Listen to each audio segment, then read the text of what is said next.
വർഷമാണ് ചെയർമാൻ. അദ്ദേഹമാണ് ബീച്ചിലെ ചെയർമാനായിട്ട് ഫസ്റ്റ് പ്രോജക്റ്റായിരുന്നു അശോക റെസിഡൻഷ്യൽ അപ്പാർട്ട്മെന്റ്. പക്ഷെ അതും രജിസ്റ്റർ ചെയ്തിരിക്കുന്ന നമ്മൾ പറയുന്നത് ട്രാവൻകൂർ കൊച്ചിൻ സൊസൈറ്റി രജിസ്ട്രേഷൻ ആയിട്ടുള്ള കാര്യങ്ങളാണ് രജിസ്റ്റർ ചെയ്തിരിക്കുന്നത്. പിന്നീട് വന്നപ്പോൾ എനിക്ക് ഏറ്റവും കൂടുതൽ ഓർത്തിപ്പോൾ ഇത് ന്യൂ ഏരിയ അപ്പാർട്ട്മെന്റ് ഓണേഴ്സ് ആയിട്ട്. കാരണം കൂടുതൽ ഇത് 1983 കൊണ്ടുവന്നെങ്കിൽ ഈ ഫ്ലാറ്റ് കുറേയുള്ള ഫ്ലാറ്റ് വന്നിട്ട് 1987 അശോക അപ്പാർട്ട്മെന്റ്സ് ഫസ്റ്റ് താമസം ഓണേഴ്സിന് ട്രാൻസ്ഫർ ചെയ്തു. അതിനുശേഷമാണ് നമ്മുടെ കേരളത്തിൽ ഫ്ലാറ്റ്സ് വന്നത്.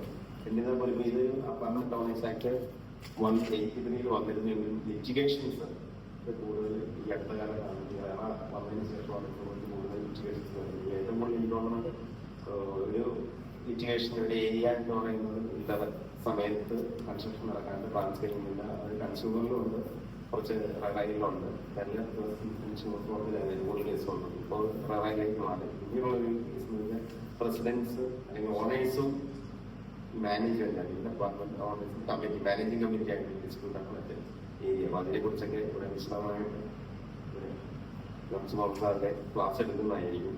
ഇതിന് ഈ പുതിയ ഏരിയയിലുള്ള ഏറ്റവും കൂടുതൽ ഭാവിയിൽ ഏറ്റവും കൂടുതൽ നമ്മൾ ഒരു കാലത്ത് ഏറ്റവും കൂടുതൽ പ്രോപ്പർട്ടി ഗ്രൗണ്ടിലുള്ള ഡിസ്പ്യൂട്ട് ആയിരുന്നു. അതായത് ലാൻഡ് വാങ്ങിക്കും, പാർട്ട്ണർഷിപ്പ് അല്ലെങ്കിൽ പ്രോപ്പർട്ടി സെൽഫ് കോർപ്പറേറ്റ് ആയിരുന്നു. ഇന്നിപ്പോൾ അത് മാറിയിട്ട് ഉയരങ്ങളിലേക്ക് ഫ്ലാറ്റുകളിലുള്ള ഡിസ്പ്യൂട്ടാണ് ഏറ്റവും കൂടുതൽ വന്നുകൊണ്ടിരിക്കുന്നത്.